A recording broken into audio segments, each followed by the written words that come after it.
ফাঁকা কলসি বাজে বেশি, বাংলা প্রবাদটি বোঝায় যার জ্ঞান কম সে অহংকার করে বেশি। আক্ষরিক অর্থে ফাঁকা কলসি বেশি শব্দ করে, অনবরত চুপচাপ। ঠিক তেমনি আসল জ্ঞানী মানুষ আর অল্প জ্ঞানীরা বেশি জানে। বাস্তব উদাহরণস্বরূপ আপনার আশেপাশেই দেখতে পাবেন, অনেকে সামান্য পড়েই নিজেকে পণ্ডিত ভাবে, আবার কেউ একটু সাফল্য অহংকারী হয়। কিন্তু নিউটনের মতো সত্যিকারের জ্ঞানী মানুষ সব সময় নিজেকে শিখার পথে। তাই বিদ্বানরা বলে গেছেন, বিনয় হলো অলংকার, অহংকার নয়। অত উন্নতির পথে রয়েছে প্রকৃত ফাঁকা কলসি বাজে বেশি।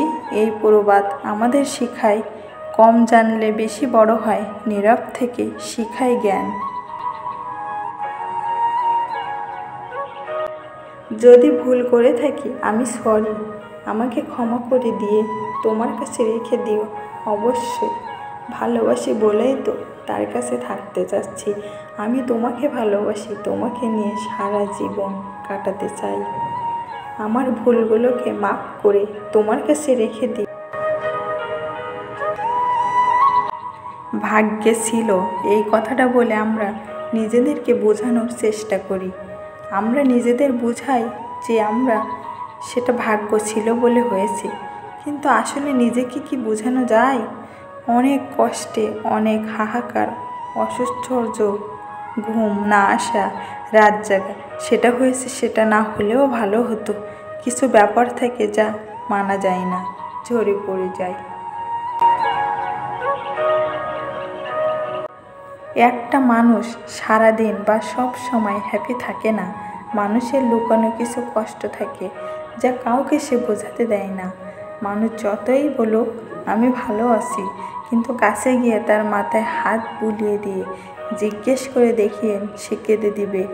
কিন্তু মানুষ কষ্ট প্রকাশ করে, আবার কিছু মানুষ কষ্ট লুকিয়ে হাসে। বিচ্ছেদের অনেক দিন বাদে আবার সেই মানুষটার সাথে আপনার দেখা হচ্ছে, তখন মনে হয়েছে এই মানুষটা এতটা বদলে গেছে। তখন যদি এমন হতো না, বিশ্বাস করেন তখন হতো না।